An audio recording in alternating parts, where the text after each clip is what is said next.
Turma, sejam todos muito bem-vindos ao nosso Clube do Livro da TCC. Estamos já na reta final da nossa segunda temporada desse projeto e hoje nós iremos estudar o capítulo 8, que é o capítulo Não Consigo Tolerar Sentimentos Mistos, que é o capítulo desse queridão aqui que nós estamos estudando e, conforme eu disse, já encaminhando para a reta final dos nossos estudos. Para iniciarmos essa temática, que é essa visão do eu não consigo tolerar sentimentos mistos, eu trouxe aqui já um questionamento para vocês, psicólogos da TCC. Ter essa visão, esse tipo de visão, que tipo de ideia é essa? Quando o paciente apresenta, né, essa ideia do eu não consigo, eu não dou conta de sentir duas coisas ao mesmo tempo. Eu não dou conta de tolerar sentimentos mistos em uma única situação. Que tipo de ideia é essa? E eu provoco vocês a pensarem sobre isso, porque o livro traz para nós, em vários dos seus capítulos, títulos com mitos emocionais, com crenças emocionais. E a gente tem falado muito sobre isso aqui nos nossos estudos. Então, essa também é uma visão distorcida sobre como as nossas emoções e os nossos sentimentos, eles funcionam. E aí eu trouxe duas perguntas aqui para que possamos refletir. Qual medo ou preocupação será que existe por trás dessa crença emocional do paciente? Você já avaliou com o seu paciente o porquê que ele acredita não ser capaz, não conseguir tolerar sentimentos mistos? Por que que para ele não é permitido sentir diversas emoções? Então, são dois questionamentos que você, psicólogo, precisará aprofundar para compreender melhor o fundamento e o funcionamento dessa crença emocional do seu paciente. Aqui, para iniciarmos a nossa temática e os nossos estudos, eu trouxe um trecho, né? Eu sempre trago o trecho inicial do capítulo para darmos um pontapé no conteúdo. Então, vamos lá. Você tem dificuldade com sentimentos mistos? Acha que deveria se sentir apenas de uma forma a respeito de alguém ou a respeito de alguma situação? Tem dificuldade para tomar decisões porque pode ver tanto os prós quanto os contras? A ambivalência ou sentimentos mistos faz parte da vida real. E se você não consegue tolerar essa ambivalência, que é, né, um funcionamento real da vida, que faz parte da nossa vida real, você deixa escapar a riqueza da vida, que também pode parecer contraditória. Então, o texto, né, o capítulo já vem com esse convite de compreendermos que ter sentimentos mistos, ambivalentes, pensamentos contraditórios faz parte da vida real. Então, uma razão para ter problemas em aceitar essas ambivalências é que, geralmente, o paciente ele acredita naquela mente pura. E a mente pura é a ideia de que a mente deve ser clara e não ambivalente, não confusa, como se fosse possível, né? Mas a realidade é que nossa mente frequentemente é caótica, ela é bagunçada, ela é desordenada. Em outras palavras, acredita que existe um estado ideal na qual sabe com certeza qual é a coisa certa, qual é a verdade. Ou seja, aqui já tem um cheirinho, né, de intolerância à incerteza, de intolerância ao desconforto. Mais um trecho do livro. Você rumina, busca reasseguramento, vê todas as variações possíveis das coisas enquanto espera por uma epifania, uma percepção repentina em que tudo se articula, ou seja, essa busca por essa ordem, essa organização mental e emocional, que na maioria das vezes não funciona dessa forma. Então, isso é um mito, né? A nossa mente, de fato, ela é mais organizada. Temos vários tipos de pensamentos, várias circunstâncias a se pensar diante de uma única possibilidade. A realidade, ela é complexa, ela é contraditória e ela é sempre fluida. E sua mente faz parte dessa realidade. Ou seja, o livro deixa muito claro para nós que o nosso funcionamento mental, ele nem sempre, né, praticamente quase nunca, teremos uma mente que de fato tem certeza sobre alguma coisa, que sente um único sentimento a respeito de algo. Então, nesse capítulo, você verá que a vida envolve perdas e ganhos, e que certas coisas fazem parte do pacote. Nós vamos aprender que o problema não é a ambivalência, não é a existência dessa ambivalência, não é a existência dos prós e dos contras, mas sim o paciente pensar que essa ambivalência é um problema. Então, de novo, aqui nós temos aquele paciente que tem, que carrega, né, essa carga emocional, que carrega as crenças centrais sobre as suas emoções de maneira distorcida, de maneira desadaptativa, e aqui nós também temos aquele sofrimento pelo sofrimento. Então, o paciente sofre diante dessa ambivalência, que é algo comum na nossa vida.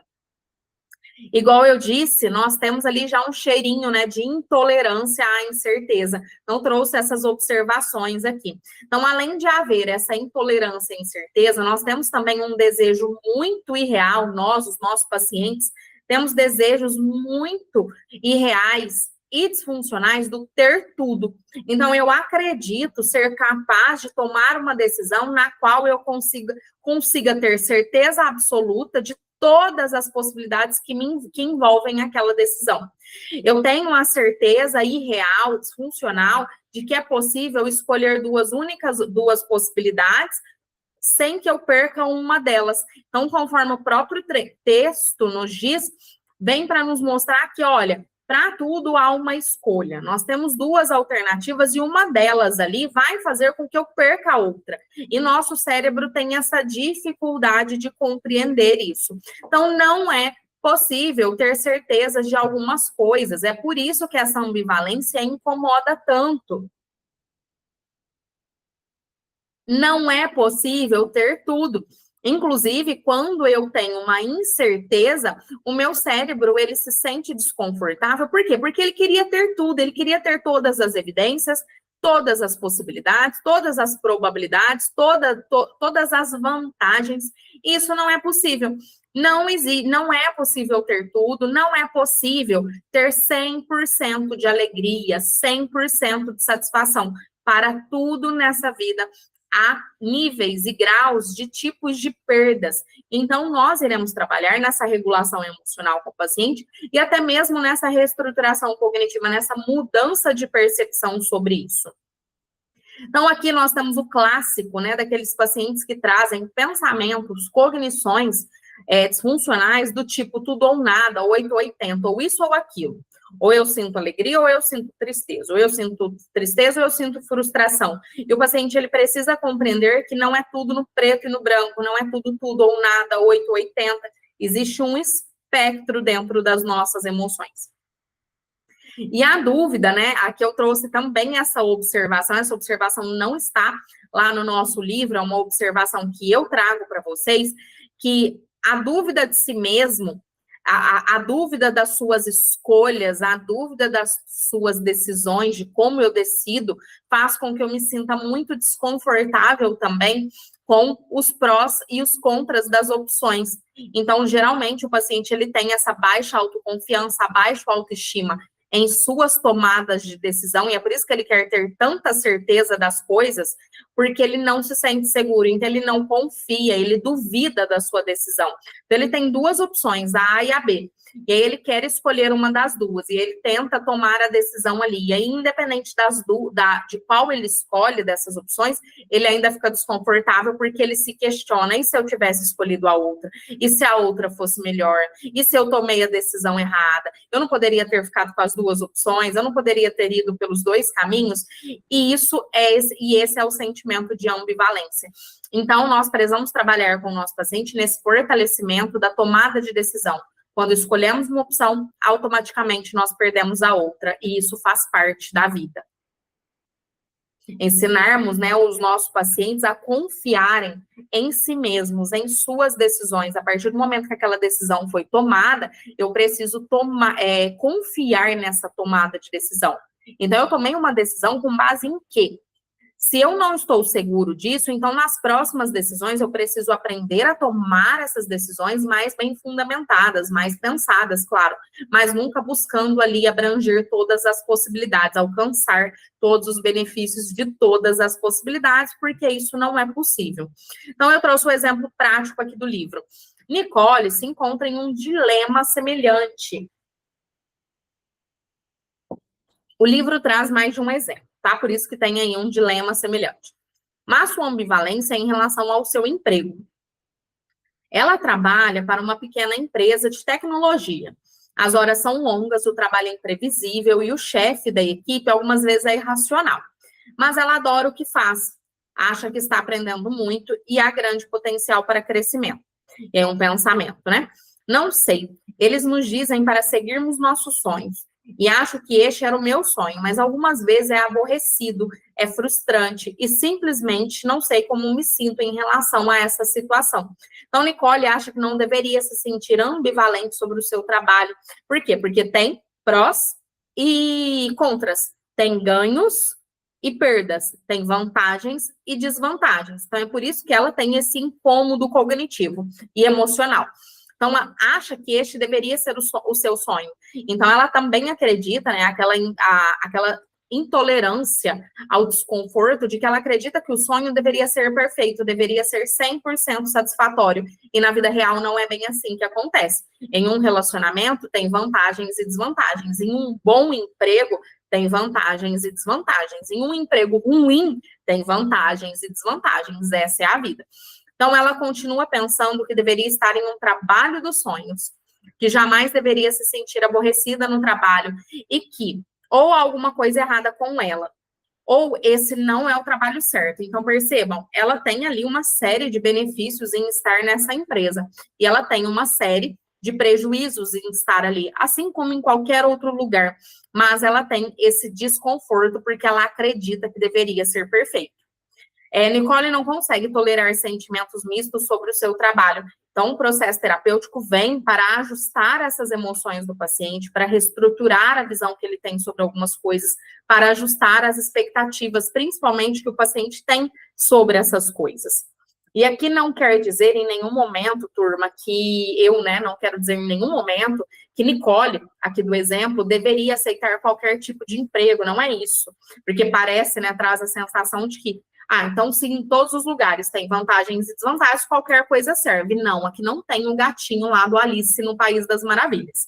A questão é como tomar decisões com base naquilo que eu ganho mais e que é mais vantajoso para mim.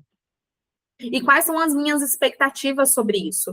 Porque ter uma expectativa irreal de que será tudo perfeito é algo completamente contraditório com a vida, com a realidade na qual eu habito. Então, nós precisamos ajudar o paciente a se ajustar diante da realidade, não diante daquelas expectativas que são também irreais. Então, um grande problema aqui, que é essa dificuldade em tolerar a ambivalência. Eu coloquei grande problema aí no slide justamente porque ter essa dificuldade de tolerar esses sentimentos mistos acaba se tornando um problema na vida do paciente, porque ele passa a viver com base em expectativas disfuncionais, que não são possíveis de viver. Então, nós podemos ter sentimentos mistos sobre o nosso relacionamento, sobre o nosso emprego, sobre a nossa aparência, sobre onde nós moramos e até mesmo sobre o que nós comemos. O problema não está na ambivalência. Alguns de nós ficamos aprisionados à ambivalência. Então, ter essa ambivalência como um problema me causa essa prisão, porque eu gasto muita energia cognitiva e emocional com aquilo. E achamos que temos de ser claros, ter certeza e não ter qualquer dúvida para tomar decisões.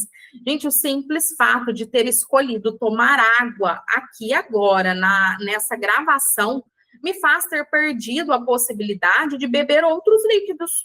E eu não tenho certeza qual deles me faria mais feliz nesse momento. Por quê? Porque é assim que a vida funciona. Então, quando eu tomei a decisão de tomar a minha água aqui, com base naquela percepção que eu tive naquele momento, eu preciso confiar nisso. Agora, não cabe a mim mais flertar com a outra possibilidade. Ficar aqui agora ruminando, e se eu tivesse pegado um café, e se eu tivesse tomado um suco, e se eu tivesse aberto um energético, e se eu, e aí a gente vai gastando toda a nossa energia cognitiva buscando ter clareza e certeza sobre algo que não é necessário, porque a decisão já foi tomada. Então, nós somos assolados por arrependimentos contínuos e não conseguimos ver as situações em perspectiva e até mesmo aproveitar a vida tal como ela é.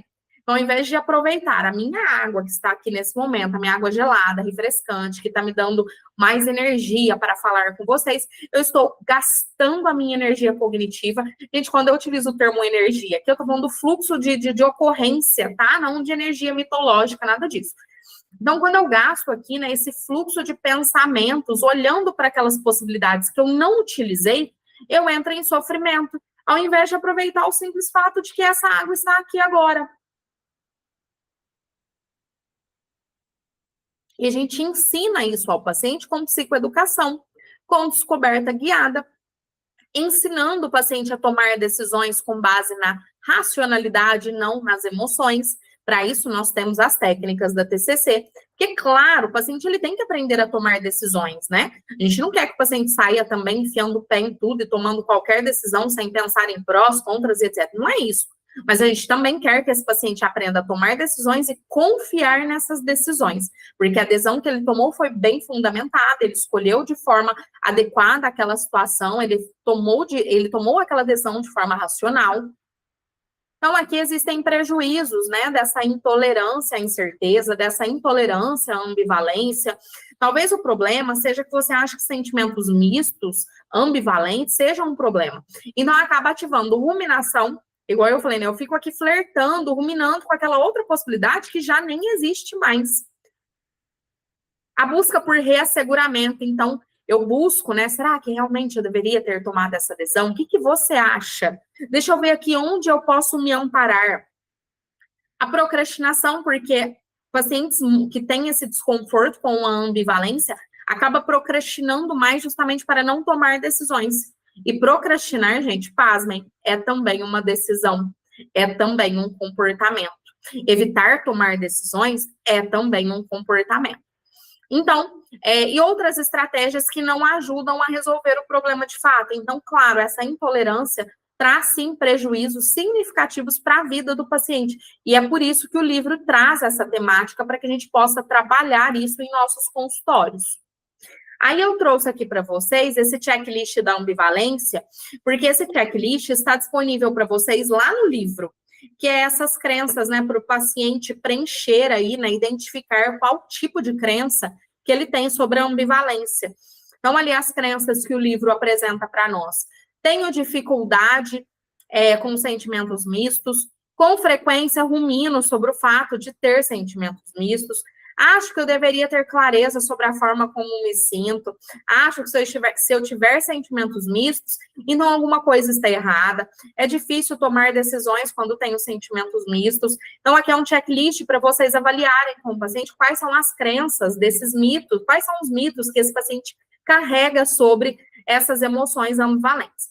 Aqui, além, né, desse checklist, que, na minha opinião, por ser um livro para leigos, na minha opinião, está bem superficial, eu trouxe para vocês aqui, né? Como você, psi da TCC, pode utilizar esse mesmo exercício dentro das áreas da vida do paciente. Então, olhem que legal. Vocês têm acesso a esse slide aqui na descrição do vídeo. Então, utilizem esse exercício na prática, tá? Não utiliza só como tá lá no livro, não. Igual eu falei, o livro é um livro para leigos, né? O próprio paciente está se auto-aplicando o livro. Aqui a gente trabalha enquanto profissional para que vocês possam trabalhar com os pacientes na clínica. Então, eu trouxe para vocês aí algumas perguntinhas para vocês conceitualizarem melhor as cognições que envolvem essas crenças que que estão disponíveis nesse checklist. Então, olha lá. Por que é tão difícil tolerar seus sentimentos mistos? Então, vamos coletar essas distorções cognitivas. Quais são as ruminações que você tem sobre os sentimentos? O que você entende por ter clareza sobre como você se sente? Porque eu quero desmistificar essas distorções com os pacientes, eu quero reestruturar essas distorções com os pacientes. E nesse caso específico, o que seria ter clareza? Nesse caso específico que o paciente está te apresentando, Nesse caso, o que estaria errado em ter sentimentos mistos? Por que seria difícil tomar decisões enquanto você vivencia sentimentos mistos? O que suas emoções influenciam em sua decisão? Aqui essa perguntinha já faz um baita gancho para a gente aplicar a técnica de resolução de problemas com os nossos pacientes, a técnica da balança decisional com os nossos pacientes. Então, aqui existem também outros questionamentos que nós podemos fazer com os nossos pacientes. Por exemplo, você aceita mais sentimentos mistos em relação ao local onde vive do que sobre os seus relacionamentos românticos? Em casos afirmativos, por quê? Esses questionamentos, turma, eles estão disponíveis lá no livro para vocês. Lembrando, o nosso Clube do Livro, ele é aberto para vocês assistirem no formato que vocês quiserem. Porém, eu sempre reforço, estudem os capítulos, porque aqui o nosso encontro, ele é complementar. Vocês vão ler o capítulo e vão vir para cá para consumir o meu conteúdo de forma mais didática e olhando mais para a prática clínica. Então, não deixem de estudar os capítulos. Nós estamos na reta final, olha que maravilha, concluir a leitura desse livrão aqui maravilhoso. Então, estudem. Na primeira temporada, nós estudamos um livro inteiro, que é um livro extremamente denso e técnico. Então, o Clube do Livro é um projeto para estimular o terapeuta cognitivo a estudar, a ler. Então, esses questionamentos estão disponíveis para vocês lá no livro. Você acha que suas escolhas ou seu envolvimento em um relacionamento não devem incluir sentimentos mistos? Então, aqui, o livro traz vários tipos de questionamentos que você pode transformar em questionamentos clínicos, para você trabalhar com essa compreensão da ambivalência e da crença que o paciente tem sobre essa ambivalência e trabalhar também nesse processo de descoberta guiada com o paciente.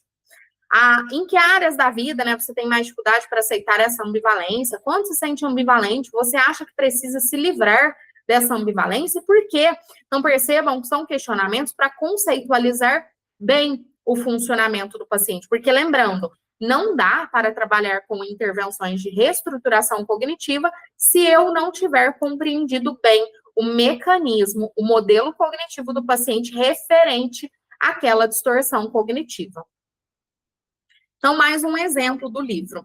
Voltando a Brenda e Mike, né, porque o livro traz os exemplos desses dois pacientes fictícios, perguntei à Brenda por que ter sentimentos mistos sobre Mike era difícil para ela.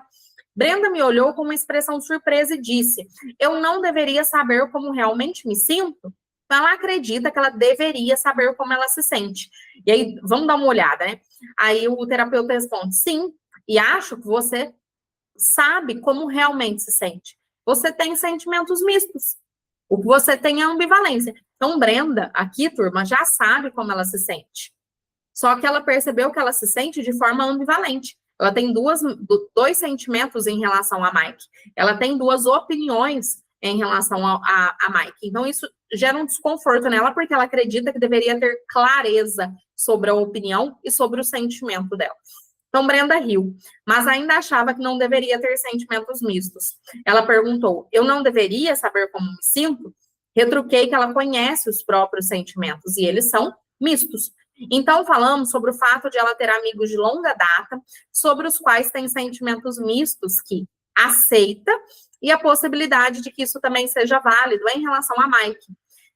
Talvez ter sentimentos mistos faça parte de conhecer pessoas, né? O terapeuta fala para Brenda. Mas você não acha que se ama alguém não deveria ter sentimentos mistos? Isso parece ser muito idealizado. Porém, é irreal, porque, na verdade, nas relações temos sentimentos mistos em relação às pessoas. Então, talvez amar alguém seja aceitar a existência desses sentimentos mistos. Talvez amar alguém seja ver um cenário maior, porque as pessoas, elas são compostas de coisas boas e coisas ruins. E não é impossível que eu esteja 100% satisfeito em 100% do tempo em relação a uma única pessoa. Possíveis crenças sobre sentimentos mistos que os nossos pacientes trazem. Então, eu separei aqui para vocês algumas crenças que geralmente os nossos pacientes apresentam na clínica. Eu nunca deveria ter sentimentos de ambivalência. Se eu estou ambivalente, então eu preciso continuar pensando sobre a questão para me livrar desses sentimentos. Aqui é aquela busca pela certeza, né?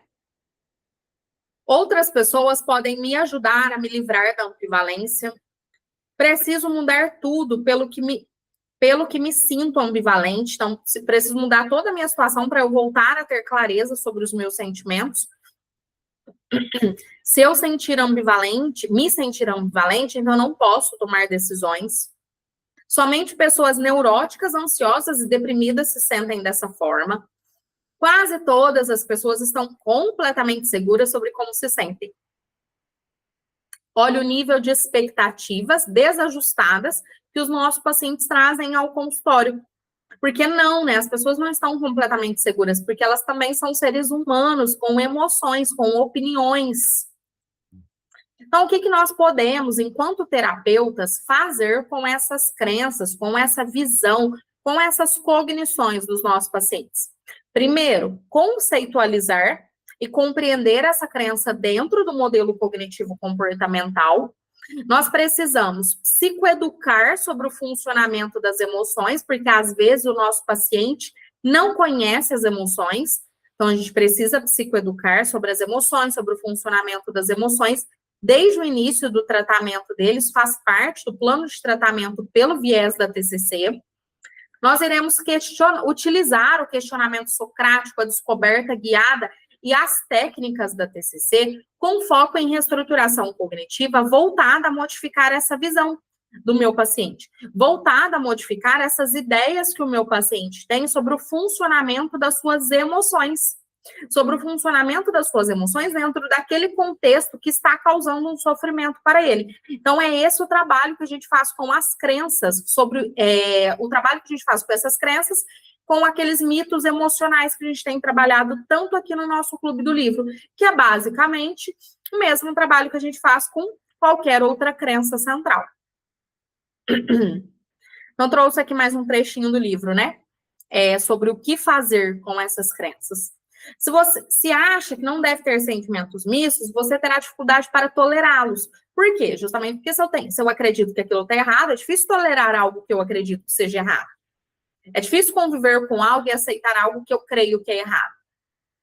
Provavelmente irá ruminar, irá se preocupar, buscar reasseguramento e ter dificuldades para tomar decisões e conviver com o resultado delas, né? Que foi o que a gente falou aqui. Se eu não confio na minha tomada de decisão, dificilmente eu vou aceitar essa tomada de decisão. Eu vou ficar buscando o reasseguramento dela. Eu vou ficar buscando possibilidades. Eu vou tentar voltar atrás. Eu não vou confiar em minha tomada de decisão. Eu vou flertar com as outras possibilidades. Vou ruminar sobre a decisão que eu tomei. Olha a quantidade de prejuízo. Você estará mais propenso ao arrependimento, ao olhar para o passado e a idealizar alguma alternativa que não escolheu. Olha o sofrimento. Ao invés de viver a minha vida, a vida que eu tenho, a vida que eu escolhi viver diante das circunstâncias e das minhas tomadas de decisão, eu fico preso ao passado, idealizando aquelas escolhas que eu não escolhi. Sua intolerância aos sentimentos mistos pode fazê-lo duvidar do valor das suas experiências, né? Então, a ponto até de invalidar essas experiências. E esquecer-se de valorizar o que realmente tem. Então, e se você tivesse uma visão diferente da ambivalência? Essa é uma pergunta para a gente levar para o consultório. Perguntar diretamente ao paciente. E se você tivesse uma visão diferente dessa ambivalência? E se tivesse mais pensamentos e sentimentos sobre a ambivalência? São perguntas para a gente questionar o paciente, para fazer com que ele pense sobre isso de forma mais racional, porque as nossas perguntas ampliam a consciência do paciente. Então, nós vamos chegar, o objetivo de fazer essas perguntas, de fazer esse direcionamento de reestruturação cognitiva, é alcançar com os nossos pacientes esses enfrentamentos que eu coloquei aí na tela para vocês. Com as perguntas, eu espero que o meu paciente amplie o seu repertório, amplie a sua consciência, que ele tenha novas ideias. Quais ideias? Essas que eu coloquei aqui. Coloquei para que vocês tenham uma noção de onde nós queremos chegar. Até porque quando eu entendo onde eu quero chegar, eu consigo construir perguntas com o meu paciente voltadas, né, a alcançar esse tipo de enfrentamento. A ambivalência, ela é normal, porque todas as partes da vida tem altos e baixos. Eu posso aceitar a ambivalência em vez de eu ruminar sobre ela. Eu entendo que tudo envolve perdas e ganhos. Ao escolher uma opção, eu perco a outra. Todos têm sentimentos mistos, se forem honestos consigo mesmo. Então, eu não sou especial, né? Eu não sou a única pessoa que tem essa ambivalência. Todas as outras pessoas também têm. Eu entendo isso. Eu consigo tomar decisões se tiver sentimentos mistos, né? Até porque as decisões, elas não são tomadas com base nas emoções, elas são tomadas de acordo com aquilo que eu busco alcançar. Pois decisões sempre envolvem um misto de sentimentos, já que sempre há duas opções ou mais. Quando você compara uma alternativa com a outra. Então, claro que vai gerar essa sensação de ambivalência, né? Ah, será que essa opção é melhor? Será que não? Mas a gente não toma decisões com base em nossas emoções. Então, aqui eu trouxe, né, um perfil que o livro traz para nós, que é um perfil dos maximizadores. Para quem lê o livro sabe do que o slide está falando, né? Então, existe um perfil ali que o autor chama de maximizadores. E aí eu trouxe esse perfil e mais os prejuízos desse tipo de pessoa, desse tipo de padrão de enxergar as coisas. Imagine se você abordasse as decisões na vida com a demanda de quem precisa obter o melhor de tudo, maximizou, o melhor de tudo. Você não vai se contentar com o segundo lugar. Tem que ser o melhor. Aqui, né, já fica aquela compreensão daquela reestruturação que vamos precisar fazer com o paciente. Porque nem sempre eu vou ser o melhor. Nem sempre eu vou me destacar como em primeiro lugar.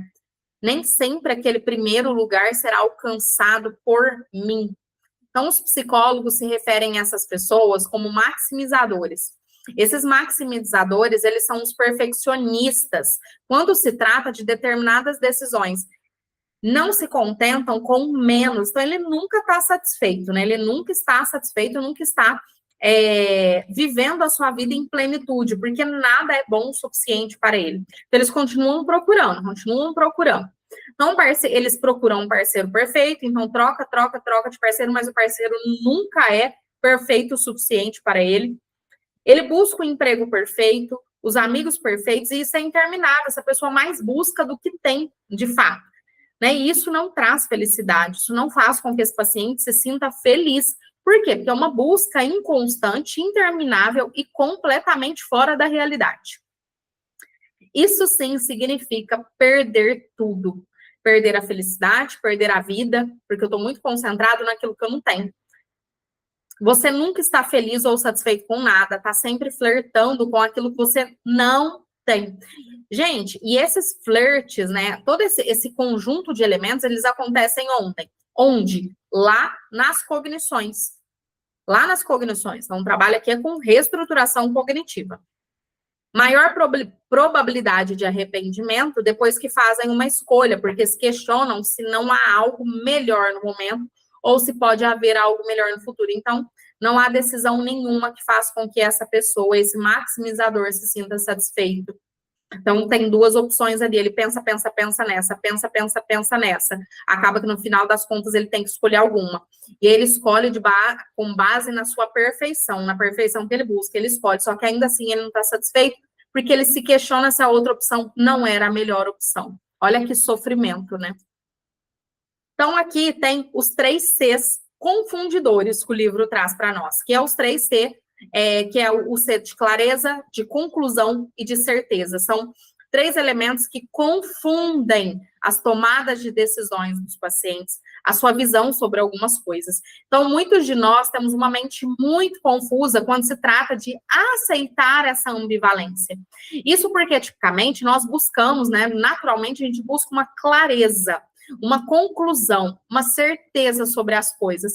Quem dera se tivéssemos esses 3 Cs com certeza, né? Mas não, na verdade, eles são 3 confundidores. A gente não tem clareza sobre tudo, nem sempre somos capazes de concluir com certeza absoluta e nem sempre temos certeza. Então, nós temos a tendência a acreditar que ao encontrarmos essas coisas, teremos a resposta. Então, para tomar uma decisão, eu preciso clareza, conclusão e certeza. E na maioria das vezes nós não temos isso. Então, entretanto, esses elementos, com frequência, eles são inatingíveis, eles são impossíveis, eles são irrealistas de se buscar. Então, vamos dar uma olhada em cada um dos confundidores aqui. Primeiro é a clareza, né? A emoção, os sentimentos precisam ser claros e óbvios, e as escolhas e decisões também. Então, você pode tomar clareza como equivalente à ideia de que não existem prós e contras. Então, é aquele paciente que busca, aquela pessoa que busca ter clareza sobre absolutamente tudo, né? Como se a ideia fosse certeira. Então, eu teria que saber se a resposta fosse, se a escolha fosse certa, eu deveria ter clareza de tudo que compõe essa escolha. Bom, isso também não é possível. Talvez o que seja claro, aqui, né, o livro fala para nós, talvez o que seja claro de verdade é essa clareza de que quais são os prós que existem e quais são os contras que existem. Essa é a clareza possível de se alcançar. Então, esse grande confundidor, a questão é como você pode ter clareza se as experiências com o seu parceiro, seu emprego ou seus amigos estão constantemente mudando. Não é possível ter clareza sobre coisas que estão mudando constantemente, sobre coisas que ainda não se concluíram. Então, as experiências e os sentimentos mudam, momento a momento, todos os dias. Clareza pode ser o dar-se conta de que não existe clareza que seja permanente ou real. Então, a gente busca um tipo de clareza e a clareza ela é mais óbvia do que parece. A clareza é só saber que eu não tenho certeza sobre tudo. A clareza é saber que a ideia que eu tenho, o projeto que eu tenho, a escolha que eu vou tomar, a decisão que eu vou tomar, não é tão claro quanto parece. Aqui o confundidor da conclusão, né? Você pode achar que ruminando sobre sua ambivalência e constantemente olhando para os aspectos positivos comparados com os negativos, então buscando, né, esses aspectos constantemente, você vai acabar chegando em uma conclusão. Essa conclusão vai acabar aparecendo, qual que é a melhor opção, né? Nossas experiências, todas elas são fluidas, dinâmicas e imprevisíveis. Não existe conclusão final quando a vida é um livro aberto e tudo que você experimenta é fluido, como as ondas em uma praia. Você não tem uma conclusão final, com um oceano constantemente em movimento. Então, aqui a gente busca uma conclusão, né? Então, existem as duas opções. Eu preciso concluir qual é a melhor. E se uma delas fosse a melhor, essa conclusão estaria óbvia para mim. Bom, não estaria, né? Faz parte da vida essa falta de percepção de tudo aquilo que vai acontecer ainda. A gente não prevê o futuro. Não tem como ter essas informações. E, por último, um confundidor da certeza. Por que chama confundidor, turma? Justamente porque essa busca por esses três elementos faz com que o meu cérebro fique ainda mais confuso. Então, olha quanto é incoerente, né? A gente busca uma certeza e uma estabilidade, quando, na verdade, a gente acaba ficando mais confuso buscando essa certeza. Então, o paciente ele precisa aprender isso, perceber os prejuízos desses confundidores no consultório com vocês. Aqui no confundidor da certeza, você pode precisar de certeza ou reivindicá-la, porque toma a incerteza como equivalente a um mau desfecho. E não necessariamente. Ter incerteza sobre alguma coisa não quer dizer que aquilo dará errado. Principalmente se a sua decisão tiver sido racional, com base no básico, né? Com base naqueles elementos que você tinha no momento da tomada de decisão. Pode achar que tem a responsabilidade de encontrar a certeza. Mas incerteza significa um mau desfecho? Não tenho certeza de como estará o clima amanhã, mas isso não significa que teremos uma nevasca. Então, olha que legal, né? O autor mostra para nós que mesmo que eu não tenha certeza sobre o dia de amanhã, isso não significa que o dia de amanhã será tão catastrófico quanto eu acredito. Pode ser difícil para você tolerar as dúvidas, especialmente quando você acha que tem que ser capaz de prever o desfecho com confiança total. Então, eu preciso ter certeza que essa é a melhor decisão. Mas não existe certeza em um mundo incerto. Então, afinal de contas, existe alguma coisa na vida sobre a qual você tem certeza absoluta? Esse é um questionamento que a gente pode levar para o paciente. Questionar o nosso paciente para aumentar essa percepção dele, aumentar essa percepção que ele tem sobre as coisas da vida. Afinal de contas, pacientinho, existe alguma coisa na vida sobre a qual você tem absoluta certeza? Me dê um exemplo, por favor. Vamos listar esses exemplos para a gente ver um nível também de disfuncionalidade daquela mente em relação a isso. Quem sabe esse conteúdo também vai me gerar frutos ali para trabalhar com as reestruturações necessárias. E aqui eu trouxe algumas observações sobre escolhas. Sempre existem escolhas, e nas escolhas existem sempre as perdas, né? Então, nós iremos trabalhar com essa psicoeducação com o paciente. O meu paciente, ele precisa aprender isso na vida adulta dele. Ao escolher essa blusinha listradinha, eu perdi a possibilidade de colocar a blusa laranjinha. É assim que funciona o tempo todo. Ao escolher estar aqui com vocês, eu escolho não estar em outro lugar. Ao escolher um tipo de prato para o meu almoço, eu escolho não comer aquele outro tipo de prato. A gente pode utilizar essas metáforas, essas analogias com os pacientes para que eles entendam o que é uma escolha. E por que toda escolha envolve perda? Então, nas escolhas irão existir possibilidades que são incertas, sempre.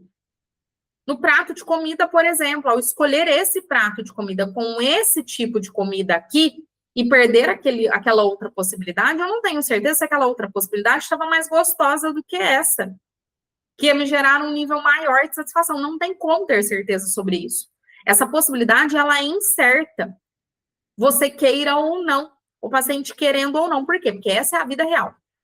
Então, negar essa realidade não muda o fato de que você nunca terá certeza absoluta sobre algumas coisas. Então, negar o fato de como a vida funciona não aumenta a probabilidade que agora você terá mais certeza sobre as suas escolhas.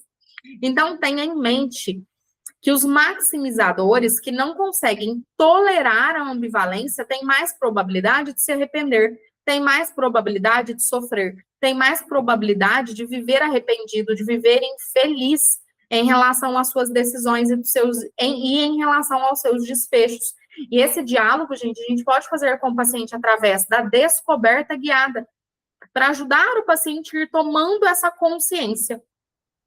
E se você pensasse na incerteza como parte inevitável da experiência vivida? Um questionamento para levar para o paciente. Todas essas perguntas que eu coloco aqui, vocês podem roubar e levar para os pacientes de vocês.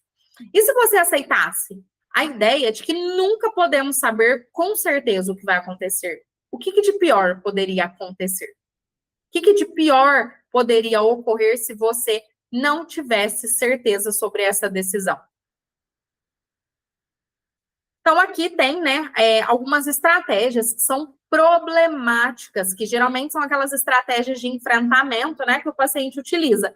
Só que são estratégias problemáticas ao lidar com essa ambivalência, ao não saber lidar, na verdade, com essa ambivalência. Então, vocês irão questionar o paciente para conceitualizar o modelo cognitivo disfuncional que ele está apresentando, frente à emoção da ambivalência e frente ao enfrentamento emocional. Então, vocês precisam descobrir qual é o modelo cognitivo que o paciente está apresentando. Lembrando, sem conceitualização, sem intervenção. Para quem é aluno meu aqui já está cansado de saber disso. Então, a gente questiona o paciente para montar o modelo cognitivo dele em relação à emoção e qual é a estratégia problemática que ele está lidando, qual é o enfrentamento emocional que ele está tendo. Quais atitudes você adota porque tem dificuldade de aceitar esses sentimentos mistos? É uma pergunta aberta ao paciente, para verificar que tipo de atitude ele tem quando ele percebe essa ambivalência e ele tem dificuldade de aceitar isso. Fez a pergunta aberta, tentou questionar um pouquinho mais, o paciente trouxe algumas coisas, agora você pode perguntar para ele. E quais dessas aqui você também adota quando tem esse sentimento de ambivalência? Você se queixa? Colhe mais e mais informações? Sempre foca no negativo? Sempre ignora o positivo? Você busca reasseguramento, reafirmamento? Você rumina? Você se preocupa? Você procrastina? Você cerca as apostas, né? O livro explica cada um desses conceitos. Então, a gente faz esse checklist para identificar o modelo cognitivo disfuncional do paciente para a gente trabalhar na reestruturação cognitiva, na regulação emocional e na modificação comportamental. Então, aqui, né, eu trouxe, inclusive, né, o significado de cada uma dessas estratégias, né? Então, os prejuízos, na verdade, não o significado, perdão, mas os prejuízos de cada uma dessas estratégias. Por quê, gente? Parece que o prejuízo, ele é simples, né? O paciente se queixa, e daí? O paciente colhe mais informações, e daí? Só que, na verdade, todo comportamento nosso, que é um comportamento, é uma estratégia que é problemática, ela não causa só o prejuízo óbvio, ela causa um prejuízo diretamente, que vai diretamente à desregulação emocional. Ela causa um prejuízo que vai diretamente ao nosso padrão de modelo cognitivo. Então, isso vai reforçando cada vez mais as nossas disfuncionalidades. Então, vamos dar uma olhada nos prejuízos dessas estratégias que o livro citou para nós. Então, queixar-se afasta as pessoas e mantém o paciente preso no negativo. Colher mais e mais informações faz com que o nosso paciente fique mais tendencioso em relação a essas informações e é uma tentativa de eliminar a ambivalência. E aí, de novo, tentar eliminar o que não é possível eliminar reforça padrões disfuncionais no nosso cérebro, na nossa mente, no funcionamento da nossa mente. Sempre focar no negativo e ignorar o positivo, né? Então, o paciente, ele desconsidera as coisas boas que já estão ao seu alcance. Ou seja, ele não vive uma vida, ele não tem uma vida feliz e nunca vai ter, né? Buscando sempre aí esse negativo, ignorando os positivos, ignorando aquilo que ele já tem. Buscar reasseguramento, olha o tamanho do prejuízo desse, né? Não, quando eu busco reasseguramento, isso não elimina os sentimentos mistos. O reasseguramento não muda a realidade. Isso não significa que os sentimentos negativos não irão retornar. O reasseguramento apenas alimenta a ideia de que você precisa eliminar a ambivalência. De novo, a tentativa de eliminar algo que não é possível eliminar. Em vez de tê-la com você, convivê-la com ela, normalizá-la. Lá, eu posso levar esses conceitos, né, esses prejuízos para os meus pacientes? Pode, só que vocês primeiramente vão descobrir os prejuízos pelo paciente. Então, pacientinho, qual é o prejuízo que você tem ao se queixar? Vamos listar juntos aqui? Tentem dar o mínimo de respostas prontas aos pacientes. Questionem os pacientes. Façam com que eles ampliem a consciência dele através das perguntas estratégicas. A ruminação ela não elimina a ambivalência, ela apenas deixa o paciente mais deprimido, mais ansioso, mais agitado, mais preocupado, que já é ali o prejuízo de baixo, né? A preocupação, ela tem uma crença de que o se preocupar prepara o pior, para o pior. E, na verdade, se preocupar não nos prepara para nada, porque a preocupação, na maioria das vezes, ela não é produtiva, ela é só um ciclo de ruminações. Então, você acaba vivendo em um mundo hipotético, preso, né, nessas hipóteses negativas, nessas hipóteses catastróficas.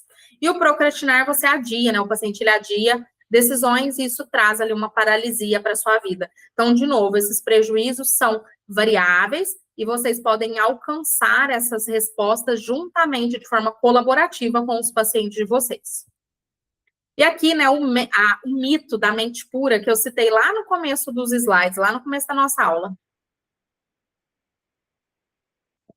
O paciente busca essa mentalidade organizada, num sentido disfuncional, né? Não existe uma mente pura. O livro explica isso para nós. O que seria a mente pura? Seria aquela mente que tem clareza sobre tudo. E, na verdade, isso não é possível.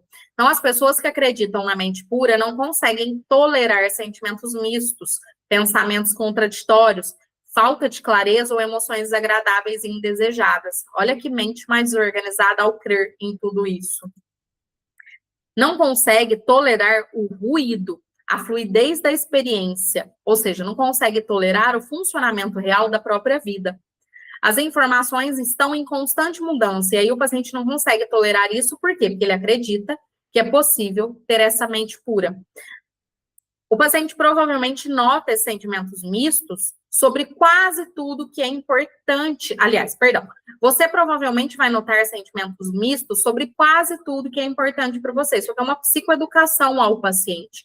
Então, eu psicoeduco o meu paciente de que ele precisa começar a observar em seu dia a dia em sua vida, nas áreas da vida que ele tem, de que esses sentimentos mistos estão ali constantemente com ele. Constantemente. E que essa constância de sentimentos ambivalentes não faz mal a ele, porque é o funcionamento real da mente humana. E aí vem aqui os questionamentos que a gente trabalha na clínica, né? E se você abandonasse esse ideal de mente pura? E se você abandonasse o ideal de uma mente 100% clara? E se você aceitasse a contradição, a confusão e algumas partes ilógicas, injustas, pouco claras e incertas da existência? O que aconteceria? Vamos fazer uma lista de prejuízos? Vamos fazer uma lista de benefícios? E qual seria a recompensa de perceber como a sua mente funciona verdadeiramente? E aqui, né, a psicoeducação, um trabalho que nós iremos fazer com o nosso paciente, mostrando para ele que as perdas e os ganhos fazem parte do pacote. Igual conversei com vocês mais cedo. Quando eu escolho tal coisa, eu perco a outra. Automaticamente a perda, ela existe diariamente na nossa vida. Pode até ser que a gente não repare, mas ela existe. O tempo todo a gente está perdendo, só que o tempo todo a gente está ganhando também. Então, a crença de que as coisas importantes na vida devem estar livres de qualquer aspecto negativo. Quem dera. Quem dera. Igual eu brinquei com vocês. Ao escolher estar aqui hoje gravando essa aula, eu escolhi não estar deitada assistindo um filme. Percebam o quanto isso é palpável? Então, imagina se eu quisesse só a alegria da vida. Como seria? Porque é muito bom estar aqui com vocês gravando e dando esses encontros. Mas é muito bom deitar no meu sofá também e descansar. E aí, o que eu faço agora? Porque as duas opções são boas. Percebam quanto prejuízo, a perda, ela está embutida nos ganhos também. Então, essa brincadeira, esse diálogo, esse jeito de conversar aqui, que eu estou conversando com vocês, eu levo aos meus pacientes, e vocês podem levar também. O perfeccionismo existencial quer aquele relacionamento perfeito, quer um emprego dos sonhos e um lugar para viver perfeito, maravilhoso e lindo, com zero defeitos. E essa é uma visão utópica. É uma visão que não é possível. A gente mora num lugar que tem vários elementos na qual a gente gosta e tem vários elementos na qual a gente não gosta também. Por exemplo, os meus vizinhos são barulhentos. Eu adoro o lugar que eu moro, eu adoro a minha casa, mas os meus vizinhos são barulhentos. Dentre tantos outros aspectos negativos que nós iríamos encontrar nesse mesmo lugar. Quando se trata do mundo real dos relacionamentos, dos empregos e dos lugares para viver, não existe utopia. A vida não é utópica. Não existe sonho dourado ideal. Não existe lugar ou pessoa sem nenhum aspecto negativo. Aqui, gente, vocês podem trazer os aspectos negativos do próprio paciente. Ativem nele. Perguntem sobre os aspectos negativos que ele acredita que ele tem. E quais são os positivos? Para eles perceberem que em qualquer coisa que pegarmos ali, chegaríamos no mesmo lugar, que é essa mudança entre uma vida utópica para uma vida mais real. Então, tudo acaba envolvendo prós e contras. Inclusive o nosso processo de terapia. Inclusive, o caminho que você pegou hoje para chegar até o meu consultório. Então, tudo tem um custo, tudo tem benefício e tudo tem prejuízo. É por isso que é tão importante aprender a avaliar os benefícios e os prejuízos para que eu possa fazer uma balança decisional na minha vida, na vida do meu paciente, de forma racional. Racional. E aí vem aquela grande pergunta, né? Essa pergunta, inclusive, eu faço na balança decisional com os pacientes. Que perdas você está disposto a aceitar em função dos ganhos? Essa é a pergunta que eu preciso aprender a fazer nas minhas decisões. O resto é resto. Então, quando eu pergunto, eu me avalio, quando eu ensino o meu paciente a ele entender, né? Olha, qual perda que você está disposto a ter para lidar, para receber, para ganhar esses benefícios. Percebe que o resultado será provavelmente o resultado da minha balança decisional. Olha que bacana, né? Como a TCC, ela vai cruzando as suas técnicas e as suas competências.